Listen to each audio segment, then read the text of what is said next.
morning everyone. I expect you all enjoy your vacation and now we start chapter 4 rocks and minerals. हम लोग जो है आज chapter 4 पढ़ेंगे रॉक्स एंड मिनरल। ठीक है, रॉक्स का मतलब आप जानते हैं चट्टान होगा और मिनरल्स का मतलब जो है कि खनिज होता है। ठीक है, तो हमारा जो चैप्टर हुआ वो आपका चट्टान और खनिज, ठीक ना, इसके बारे में हम लोग यहाँ पर डिस्कस करेंगे, पढ़ेंगे। सबसे पहले हम लोग जो है इंट्रोडक्शन देखेंगे कि रॉक्स एंड मिनरल में जो है आपके चैप्टर में जो इंट्रोडक्शन दिया गया है उसके बारे में थोड़ा सा देखेंगे। ठीक है, तो इसमें जो है सबसे पहले रॉक्स और मिनरल ये सारी चीज जो है आप अर्थ के ऊपर देख रहे हैं, पृथ्वी के ऊपर देख रहे हैं।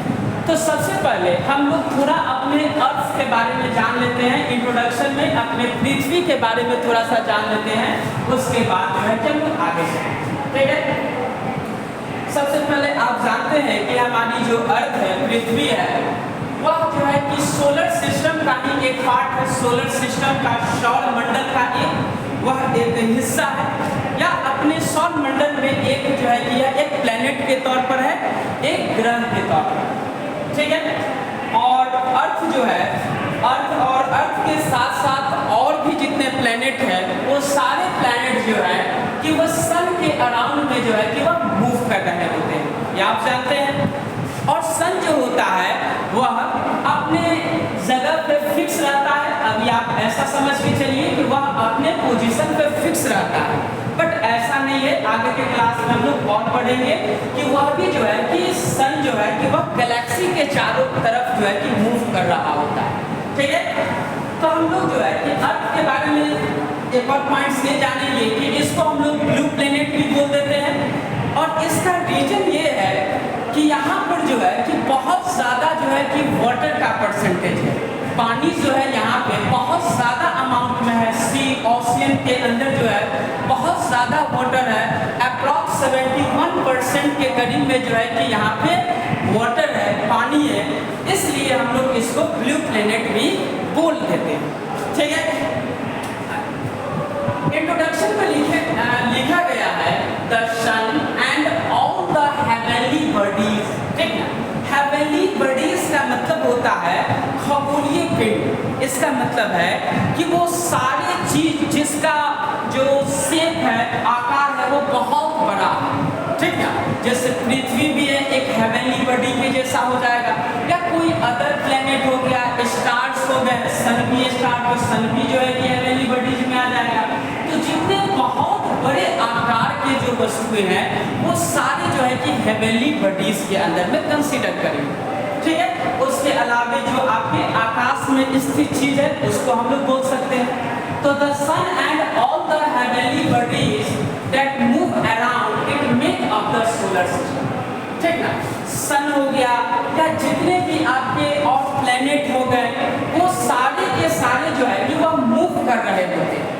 ठीक है, और मूव कर रहे होते हैं। अगर प्लेनेट है तो प्लेनेट जो होता है वह स्टार के चारों तरफ मूव कर रहा होता है।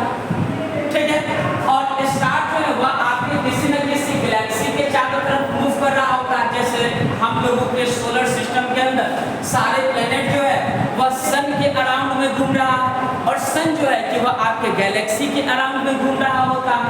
ठीक है, तो जितने भी सोलर सिस्टम के अंदर जितने भी आपके प्लेनेट वगैरह आ रहे हैं वो सारे मूव कर रहे हैं।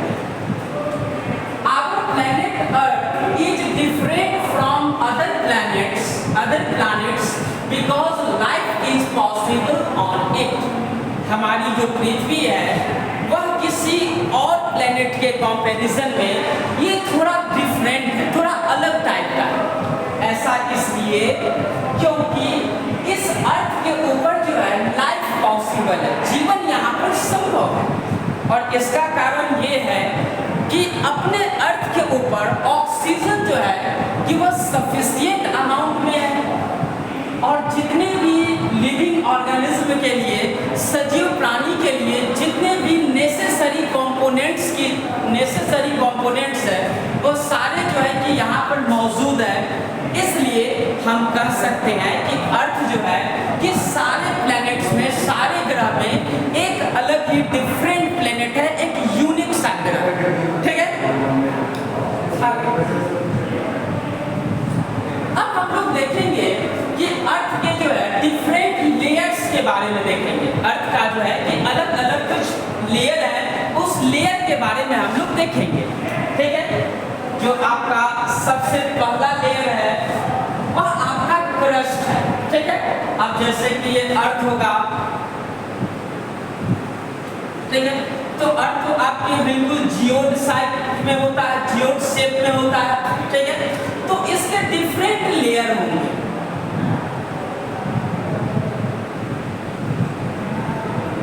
इसका डिफरेंट लेयर होगा। तो डिफरेंट लेयर को हमने समझने के लिए क्या किया है कि इस अर्थ का एक छोटा सा हिस्सा को हम यहाँ पर काट करके इसमें से बाहर निकालिए। ये अर्थ है, अर्थ का एक छोटा सा पार्ट हमने क्या किया यहाँ पर, इसको समझने के लिए इसमें से कट करके बाहर निकाल लिया। और यहाँ पर हमने क्या कर दिया कि उस अर्थ के छोटे से पार्ट को यहाँ पर इसको केवल समझने के लिए हमने यहाँ पर मेंशन कर दिया। अब इसको थोड़ा सा हम लोग समझते हैं। तो अर्थ का जो सबसे अपर लेयर है, सबसे ऊपर वाला जो इसका परत है, लेयर है, वह जो है कि क्रस्ट कहलाता है। हिंदी में इसको भूपर्कटी कहा जाता है, ठीक है। तो जो सबसे ऊपर वाला लेयर है यह क्रस्ट होता है। जस्ट इसके नीचे, क्रस्ट के जस्ट नीचे हम लोग जाएंगे तो सेकेंड लेयर आपका मेंटल कहलाता है। उसके बाद में जो है आउटर कोर और फिर इनर कोर, ठीक है। ऐसे नॉर्मली हम लोग तीन ही बुक में मिलता है, क्रस्ट, मेंटल और कोर हम लोग पढ़ लेते हैं, ठीक है। बट यहाँ पर क्रस्ट, मेंटल और इसी कोर का जो है कि दो पार्ट कर दिया गया है, एक आउटर कोर और एक इनर, ठीक है। चलिए, तो अगर आपसे पूछा जाए कि अर्थ का जो है कि चार डिफरेंट लेयर कौन कौन सा है, तो आप क्या बताइएगा? Crust, mental, outer core and inner core, ठीक है। तो ये 4 डिफरेंट लेयर्स है, 4 अलग अलग लेयर है अर्थ का, जो आपको याद रखना है, ठीक है। अब हम लोग क्या करेंगे कि सबसे पहले थोड़ा क्रस्ट के बारे में कुछ हम लोग जो है इंफॉर्मेशन ले लेते हैं, कुछ क्रस्ट के बारे में थोड़ी सी जानकारी हम लोग ले लेते हैं। Crust, it is the outer most and thinnest layer. ये जो क्रस्ट है आपका, ये आउटर मोस्ट करने का मतलब सबसे बाहर वाला हिस्सा, ठीक है, सबसे बाहर वाला हिस्सा। तो ये क्रस्ट जो है अर्थ का, पृथ्वी का आउटर मोस्ट लेयर है, सबसे बाहरी परत है, सबसे बाहरी लेयर है, ठीक है। एंड थिनेस्ट, और ये सबसे पतला लेयर है। तो आप दो चीज इसके बारे में क्या सीखे कि क्रस्ट जो है कि यह अर्थ का सबसे आउटर मोस्ट लेयर है, सबसे बाहरी परत है, और सेकेंड चीज कि ये बहुत ही थिनेस्ट लेयर है, ये बहुत ही एक पतला सा लेयर है, ठीक है। दो चीज आप सीखें। उसके बाद में तो अगर ये थिनेस्ट लेयर है, पतला लेयर है, तो आखिर कुछ ना कुछ इसकी डेप्थ तो होगी, इसकी कुछ ना कुछ मोटाई होगी कि ये कितना जो है कि लेयर कितना मोटा होगा, ठीक है। तो ये जो आपका क्रस्ट है, ये क्रस्ट जो होता है इसकी मोटाई जो है कि लगभग जो है कि 8 to 65 किलोमीटर, ठीक ना। 8 से लेकर के जो है 65 किलोमीटर जो है कि इसका क्या होता है, थिकनेस होता है। तो आप पूछेंगे सर ऐसा क्यों, एक कहीं पर अर्थ क्रस्ट की बात हो रही है तो सब जगह पे तो सेम होना चाहिए, बट यहाँ पर अलग अलग क्यों है? तो इसका रीजन ये है कि आप जानते हैं कि अर्थ के जो सबसे ऊपर वाला लेयर क्रस्ट है, अर्थ क्रस्ट है, इसके ऊपर कहीं कहीं पे ओशियन भी तो है, ठीक है, कहीं पे ओशियन भी तो है। तो अगर जहाँ पर ओशियन होगी, ठीक ना, जहाँ सी ओशियन होगा, वहाँ पर इसकी जो डेप्थ होगी, थिकनेस होगा, वह आपका कम हो जाएगा। उसकी मोटाई जो होगी अर्थ का, अर्थ क्रस्ट का, वो क्या हो जाएगा आपका, कम हो जाएगा। इसलिए हम लोग इसको क्या कंसीडर किए हैं कि लगभग 8 to 65 किलोमीटर के करीब में जो है अर्थ क्रस्ट का थिकनेस होता है, मोटाई होता है, ठीक है। उसके अलावा ये जो अर्थ क्रस्ट होता है it is made up of solid rock. ये जो अर्थ क्रस्ट है यह आपके सॉलिड रॉक का बना हुआ होता है। इसमें बहुत सारे छोटे छोटे आप स्टोन्स देख सकते हैं, सैंड वगैरह इसमें आप देख सकते हैं, ठीक है, इस क्रस्ट के ऊपर, ठीक है। तो कह सकते हैं नॉर्मल सा कि यह आपके सॉलिड रॉक का बना हुआ होता है, ठीक है। टेम्परेचर रेंज जो होता है यहाँ पर अर्थ क्रस्ट के अंदर जो आपका तापमान होता है वह लगभग 0 degree Celsius to 700 degree Celsius के करीब में इसका तापमान होता है, ठीक है। याद रखेंगे कि अर्थ क्रस्ट के अंदर जो तापमान देखा जाता है, टेम्परेचर देखा जाता है वह 0 degree Celsius to 700 degree Celsius तक यहाँ पर देखा जा सकता है, ठीक है।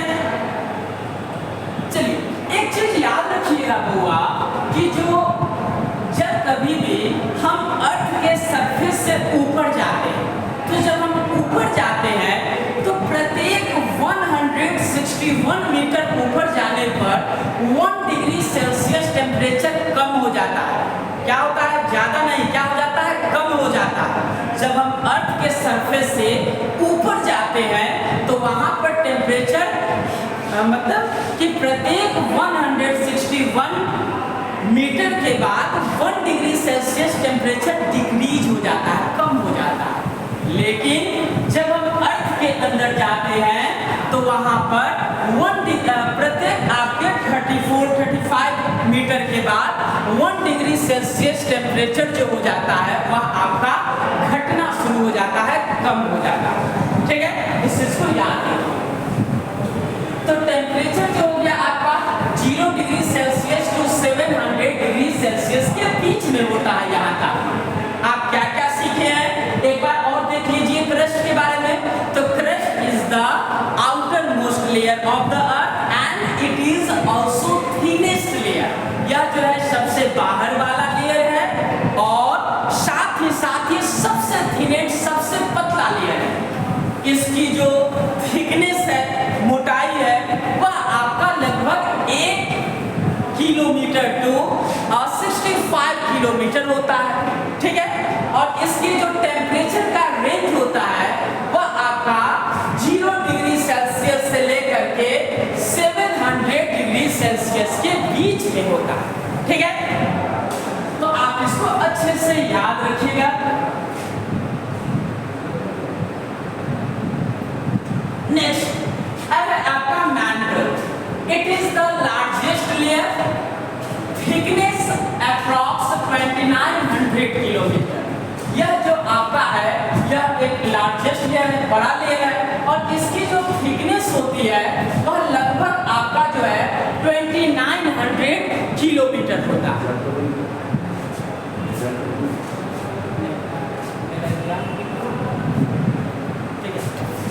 तो इसका जो थिकनेस है वह आपका 2900 किलोमीटर है, ठीक है बुआ। तो याद क्या रखना है कि सबसे जो है कि कौन सा लेयर जो है अर्थ के जो 3 लेयर 4 लेयर आप पढ़े हैं उस चारों लेयर में जो सबसे थिक लेयर है, सबसे मोटा लेयर है वह आपका कौन सा लेयर है? तो वह आपका मैंटल है। लगभग कितना इसकी थिकनेस है, कितना मोटाई है इसकी? तो 2900 किलोमीटर जो है कि इसकी थिकनेस है, लगभग 2900 किलोमीटर, ठीक है। It contains melted rock. यहाँ पर जो है मोल्टेड या मेल्टेड रॉक यहाँ पर पाया जाता है। मेल्टेड रॉक करने का मतलब है कि जो भी पत्थर वगैरह यहाँ पर थे वो सारे अब मोल्ट हो चुके हैं, मेल्ट हो चुके हैं, मतलब गल चुका है। गलना समझते हैं मेल्ट हो जाना। जैसे आप कभी कैंडल को जलाते हैं, मोमबत्ती को जब आप जलाते हैं, कैंडल को बर्न करते हैं, जलाते हैं तो देखते हैं वह सॉलिड के जैसा पहले रहता है, एकदम सॉलिड, ठीक है। लेकिन वह जैसे ही उसको बर्न किया जाता है, जलाते हैं तो वह जो है गर्म होने के बाद कैसा हो जाता है? वह लिक्विड के जैसा होता है, मतलब वह मेल्ट होने लगता है, वह गलने लगता है, मींस वह लिक्विड के जैसा हो जाता है। या फ्रीज के अंदर आप बर्फ को, पानी को अगर फ्रीजर में डाल देते हैं तो देखते हैं वह आइस बन गया, पर उसको बाहर निकाल करके जैसे रखते हैं तो क्या हो जाता है? मेल्ट होने लगता है, गलने लगता है। तो जो सॉलिड स्टोन रहा होगा इस मेंटल वाले पार्ट में, जो बड़ा बड़ा सा पत्थर रहा होगा, रॉक रहा होगा, वह क्या हो चुका है, तो वह मेल्ट हो चुका है, वह लिक्विड के जैसा बन चुका है, पानी के जैसा बन चुका है। ऐसा क्यों, ऐसा क्यों हुआ, क्यों है कि वह मेल्ट हो गया? तो उसका रीजन क्या है कि because a temperature range is 870 degree Celsius to 4400 degree Celsius. यहाँ पर जो तापमान है वह 870 डिग्री सेल्सियस से लेकर के 4400 डिग्री सेल्सियस टेम्परेचर है। तो इतना तापमान में, इतना टेम्परेचर में कोई चीज मेल्ट ही तो होगा। हम लोग के यहाँ अभी 40 डिग्री सेल्सियस टेम्परेचर है, तो देख रहे हैं स्कूल बंद हो गया, बहुत ज्यादा जो है कि गर्मी लग रहा है कि बॉडी बर्न हो जाएगा, बाहर जाने में जल जाएगा शरीर, ऐसा लग रहा है। और यहाँ पर देख रहे हैं यहाँ 40 क्या 4400 डिग्री सेल्सियस टेम्परेचर है। तो यहाँ पर स्टोन भी क्या हुआ है, वह मेल्ट हो चुका है, वह पानी के जैसा बिल्कुल जो है क्या है, पिघल चुका है, वो गल चुका है। ठीक है बुआ, आगे थर्ड लेयर है आपका outer core. It is the inner layer with thickness 2200 kilometre. यह आपका जो है इनर लेयर होता है, एक आंतरिक लेयर होता है, यह मेंटल के जस्ट नीचे होता है, ठीक ना। सबसे ऊपर क्रस्ट के जस्ट नीचे आपका मेंटल होता है, मेंटल के जस्ट नीचे आपका आउटर कोर होता है, आउटर कोर के जस्ट नीचे आपका इनर कोर होता है, ठीक है। तो ये outer core it is the inner layer with thickness 2200 kilometre, ठीक है। इसका जो थिकनेस है वो कितना है, 2200 किलोमीटर है, ठीक है। It contains metals like iron and निकल।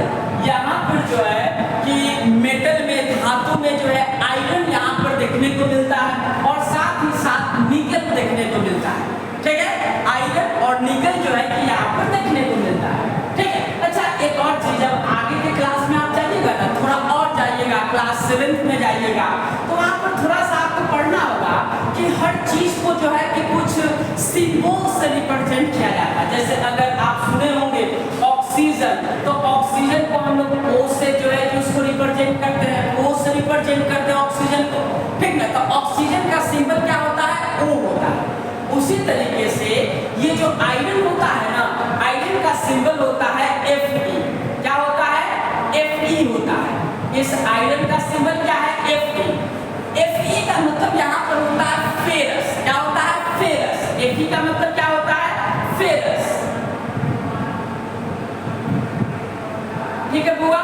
ये जो है ना, यह एक लैटिन नेम होता है, फेरस एक जो है कि यह लैटिन नेम होता है जो आयरन के लिए यूज किया जाता है। तो अगर आपसे हम ये पूछे कि बुआ आयरन का लैटिन नेम क्या चीज है, तो आपको बताना होगा फेरस, ठीक है। तो आयरन का सिंबल Fe हो गया, क्योंकि फेरस में Fe आ रहा है, इसलिए सिंबल क्या हो गया, Fe हो गया। उसी तरीके से निकेल है, निकेल भी एक मेटल होता है, इसका सिंबल जो होता है Ni हो जाता है, ठीक है। Ni इसका सिंबल हो जाता है, ठीक है। तो यहाँ पर जो है कि इस आउटर कोर के अंदर दो मेटल जो है कि बहुत ज्यादा अमाउंट में देखने को मिलता है। एक का नाम क्या है, आयरन, और दूसरे का नाम क्या है, निकल। एक का क्या नाम है, आयरन, और दूसरे का क्या नाम है, निकल, ठीक है। तो इसलिए इस लेयर को हम लोग आउटर कोर को नीफे बोलते हैं, Nife, नीफे। ये कैसे नीफे हो गया, तो देखिए हम लोग नीफे के लिए Ni कहाँ से लाए हैं, तो इस निकल से Ni को ला दिए, निकल से Ni आ गया। और Fe कहाँ से आया है, तो आयरन में Fe, मतलब आयरन का सिंबल Fe होता है, फेरस होता है, Fe हो गया सिंबल, तो Fe यहाँ से ला दिए। तो इसको हम लोग ऐसे नीफे भी बोल देते हैं इस लेयर को। और कहाँ से ये वर्ड आया नीफे, तो यह Ni आया है, निकल मेटल होने के कारण Ni आया, और फेरस होने के कारण, आयरन होने के कारण Fe को हम लोग ले लिए, ठीक है। बहुत आसान सा आगे। और इस आउटर कोर का जो टेम्परेचर रेंज होता है वह लगभग 4400 डिग्री सेल्सियस से लेकर के 6100 डिग्री सेल्सियस के होता है, ठीक है बुआ। तो यहाँ पर आप क्या देख सकते हैं कि ये जो निकल है और ये आयरन है, मतलब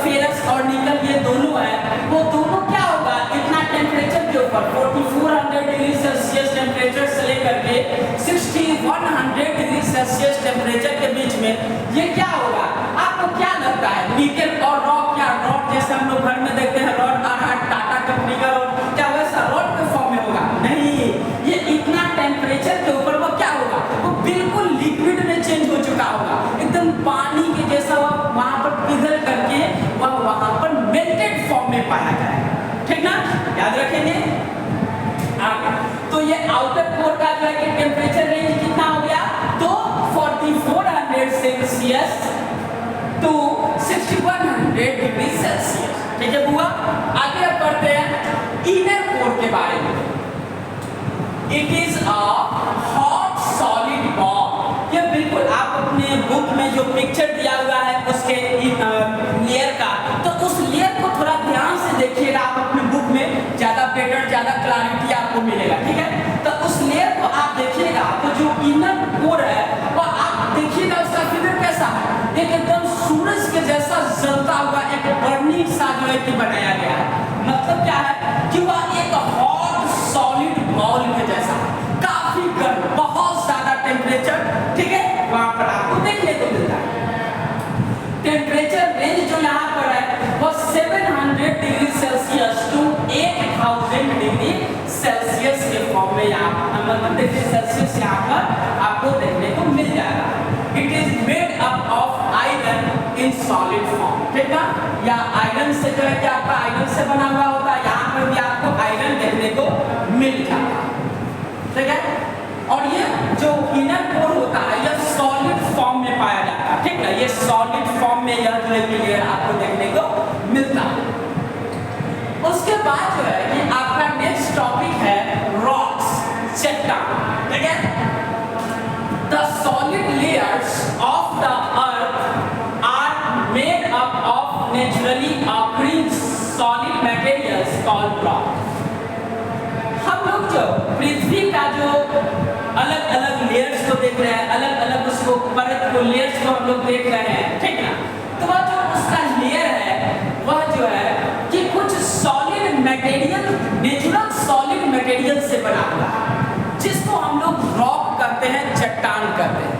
ठीक है, जैसे आप काफी हायर प्लेस पे जाते हैं, ऊंचा वाला जगह पे, तो वहां पर आप क्या देखते हैं? जैसे चट्टान, पहाड़ के ऊपर जाते हैं, पहाड़ पे जाते हैं, वहां भी क्या है?